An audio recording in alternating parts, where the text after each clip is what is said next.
This is Taiwan, or officially the Republic of China.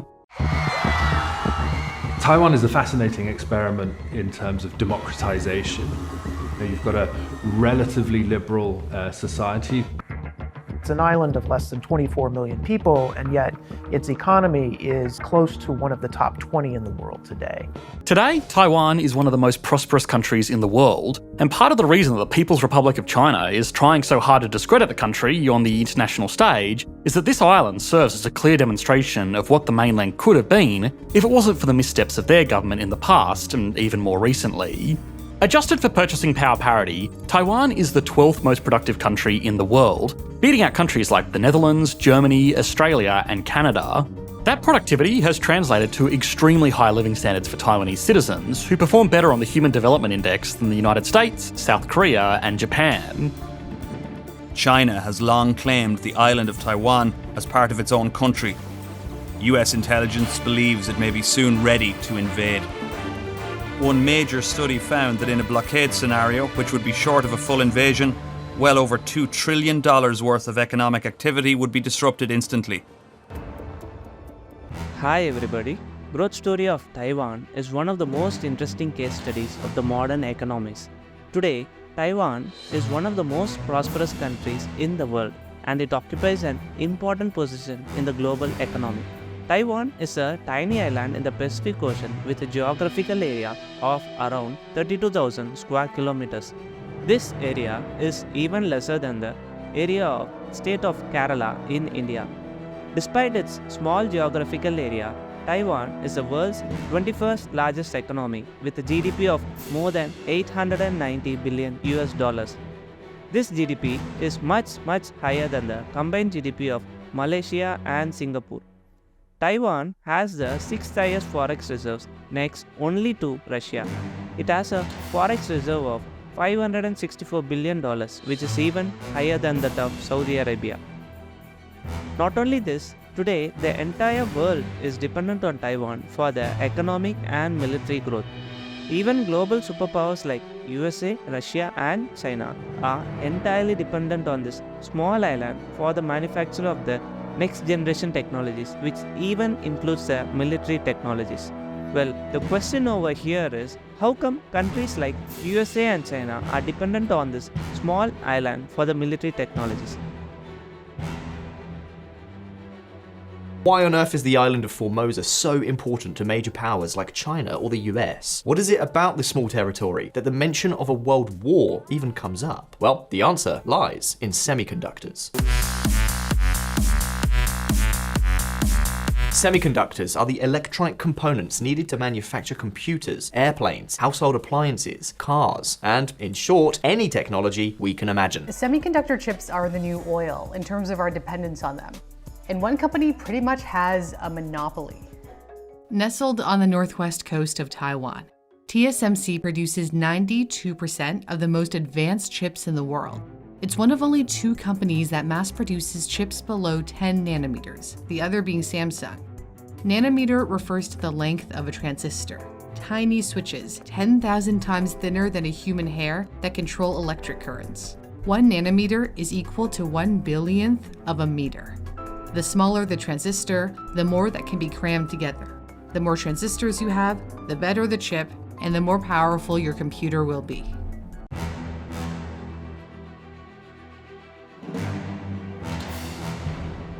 As you can see, semiconductors form the heart of any electronic components that we use today. Because of the importance of these semiconductors, they are even called as the new oil of the 21st century.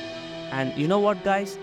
Taiwan has a complete monopoly over the global supply of these semiconductors. Taiwan is the single largest manufacturer of these semiconductors. This is because Taiwan produces more than 65% of the total semiconductors in the world. Not only that, it accounts for more than 95% of the world's most advanced semiconductors. However, this has not always been the status of Taiwan. In 1950s, Taiwan was one of the poorest islands in the world. Its GDP per capita was equivalent to that of Democratic Republic of Congo. Back then, Taiwan was a poor agricultural country. More than 60% of the population were poor farmers.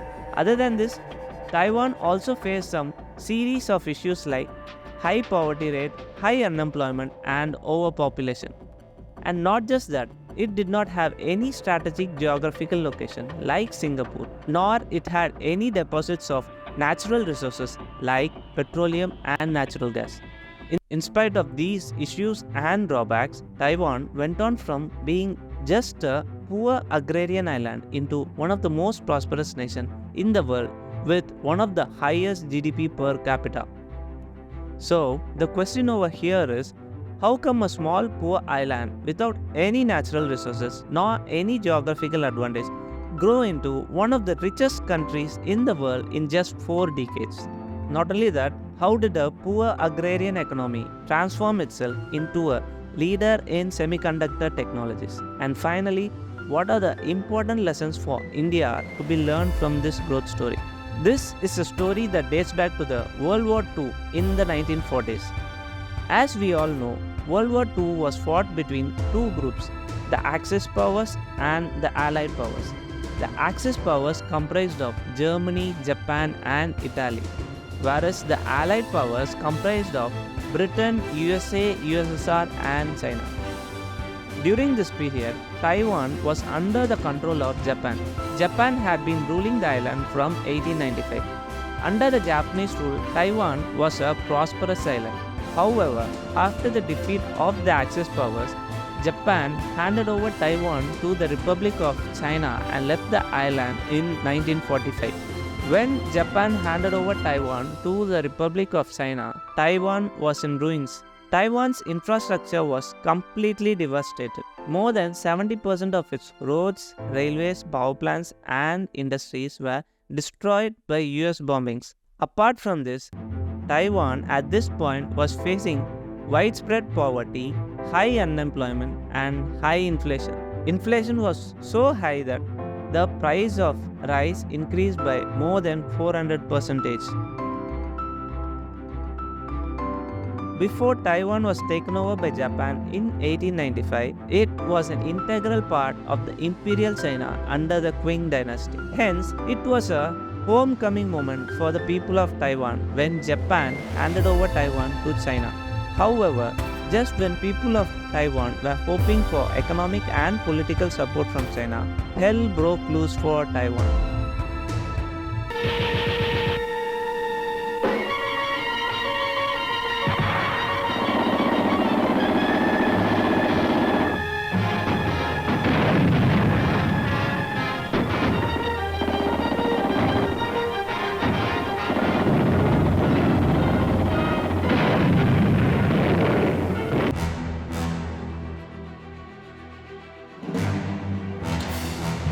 To make things worse, the internal civil war of China, which had been stopped during the World War II, had started again. The civil war was fought between the ruling government of Republic of China, led by the Nationalist Party of China on one side, and the Communist Party of China on another side. This war had been going on from 1927. In this war, Communist Party of China wanted to topple the government of the Nationalist Party through armed struggle and established a communist state of China. So, the government of the Republic of China, instead of helping the war-ravaged people of Taiwan, began to exploit the resources of Taiwan to meet the war needs. On 8th December 1949, an historic event happened which changed the very nature of the existence of China and Taiwan.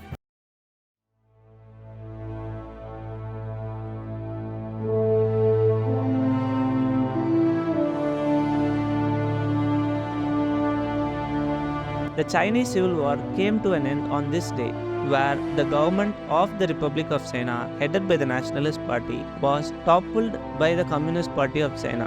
After this war, Communist Party of China went on to establish a new state called as the People's Republic of China, whereas the Nationalist Party and its leaders had to escape the mainland China, safeguard their lives. Hence, along with the military and followers, these party leaders escaped to Taiwan. You see guys, this was a tough period for Taiwan because Taiwan, which was already reeling under poverty and hunger, had to take an additional 2 million people from the mainland China. Influx of people into this small island of Taiwan was so huge that total population of Taiwan increased by a freaking 25% within the next couple of years. The Nationalist Party, which had taken control of Taiwan, decided to make use of this island as a military base for them, and they had planned to enhance their strength and capacity so that they can retake the mainland China at the right time. Since then, the Nationalist Party of China, led by Chiang Kai-shek, started running a government from Taiwan under the title of the Republic of China for the next 40 years. Having formed the government in Taiwan, the first step they undertook was to initiate a series of reforms in the agriculture sector with the main focus on ensuring food security. This was not an easy task for them, as the entire agrarian system of Taiwan had been designed to serve as a colony for the Japanese government. So, the first reform was the land reform. Taiwan, under the Japanese rule, was practicing an agricultural system called as the landlord system. Under this system, agricultural lands were handed over to large landowners, and these landowners would lend these lands on lease to their tenants. Tenants who take these land on lease from landowners should pay a specific portion of their produce to the landowners, and the landowner would pay his share to the government. This system was an exploitative system where majority of its benefits would go to the landowner and the government. Not only that, this system limited the productivity of the farmlands because the land cultivated by these tenants were too small. This agricultural practice had resulted in large-scale inequality in the land distribution among the people. The land inequality was so high that in 1950, less than 10% of the total population owned more than 60% of the total farmland of the country. In order to increase the food production of the country, Taiwanese government decided to redistribute the excess land owned by these landlords to the landless farmers. This single reform of land redistribution had a far-reaching impact on the agriculture sector of Taiwan. Tenants who were cultivating an area as small as 4,000 square kilometers received the ownership of land whose area varied from 4 to 5 hectares. This was a phenomenal increase in the area of cultivation for the farmers. So, the availability of large area of land for cultivation and also lack of fear of being thrown out by the landlords gave the farmers confidence to invest in better seeds, better technologies and better fertilizers. You know what, guys? The result of this was mind-boggling. Taiwan doubled its food production within the next 5 years. Poor farmers who were severely affected by the war were able to slowly come out of poverty and enhance their standards of living. Having achieved success in agriculture sector, Taiwanese government decided to shift its focus on industrial growth. In order to facilitate the industrial growth, just like any other government, it decided to strengthen its infrastructure. It is for this purpose that government of Taiwan launched something called as 10 major construction projects. Under this, the government identified 10 key infrastructure projects which were to be built in specific locations and specific routes on priority basis. Apart from this, the government decided to adopt a planned model of combination of public and private industries. It was decided that public industries would focus on the development of basic and capital-intensive industries like steel, whereas private sector would focus on the development of high-value final products which would be developed from these basic materials. This combination of public and private sector facilitated a rapid growth of industries in Taiwan. The growth was so high that the supply of goods became higher than the demand, pushing the prices of these manufacturing goods to be far lower than the manufacturing cost, leading to heavy losses for the manufacturing companies. This was a time when companies in USA were finding it expensive to manufacture their products in USA. They were exploring Asian markets to manufacture their products. The aim was to identify a conducive environment with cheap labor to produce their commodities at low cost and then import it to USA and sell it in the US market. This proved to be an excellent opportunity for Taiwan, At this point of time, two countries became most suitable for these US companies to outsource their manufacturing process. One was South Korea and the other was Taiwan. South Korea became suitable for establishing capital-intensive technology-based industries, and Taiwan became suitable for labor-intensive, low-cost industries. As a result of these reforms and initiatives, Taiwan transformed itself from a mere agricultural island into one of the leading exporters of manufactured goods. By 1970s, it became a leading exporter of umbrellas, athletic shoes, clothing, toys, bicycle, and electronics. And Taiwan moved very, very quickly towards exporting very cheap, mostly consumer goods to the United States. And as a consequence, over the next 20 to 30 years, Taiwan's economy boomed. Within a span of 10 years, Taiwan's export increased by a whopping 450%, and its GDP per capita increased by more than 300%. And not only that, its average annual growth rate between 1960 and 70 was around 10%. This phenomenal growth of Taiwan between 1960 to 70 has also been called as Taiwan Miracle. So you see guys, Taiwan's economy was growing at 10% every year. Its exports were growing massively. Its forex reserves were increasing, standards of living of the people were improving. Taiwan was experiencing the growth that any developing country could dream of. At a time when everything looked so optimistic, hell broke loose again for Taiwan.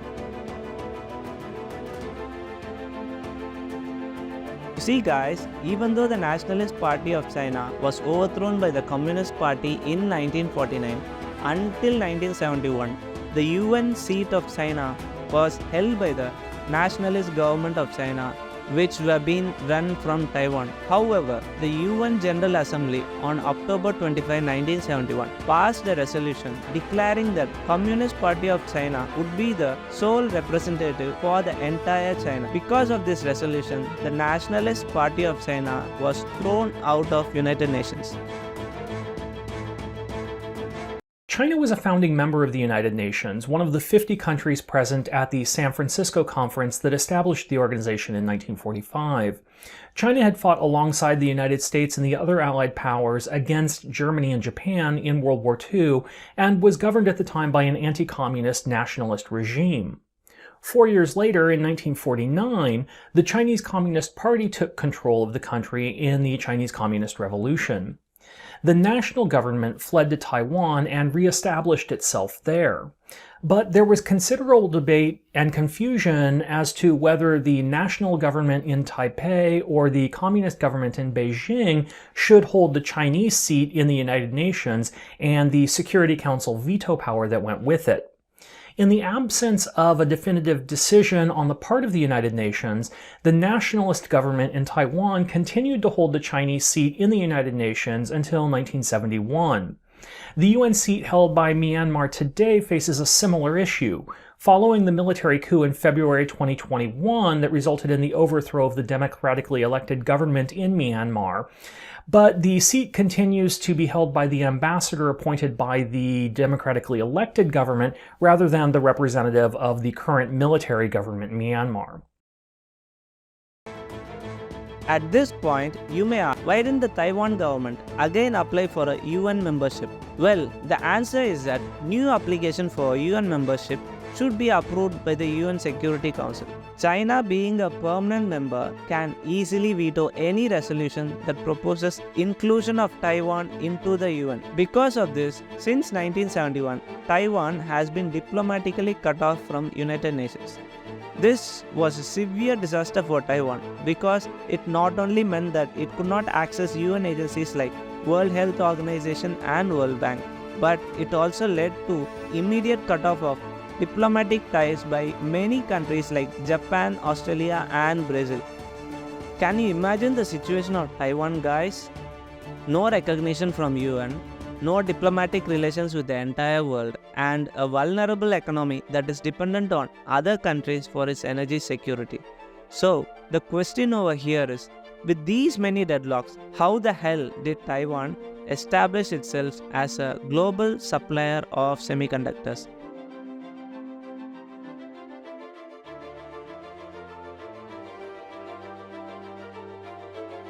Hey guys, this was the first episode of Taiwan Case Study. If you found the video useful, please hit the like button to help us with the YouTube algorithm for more such insightful case studies, and give us your valuable comments in the comment section. Thank you and bye bye.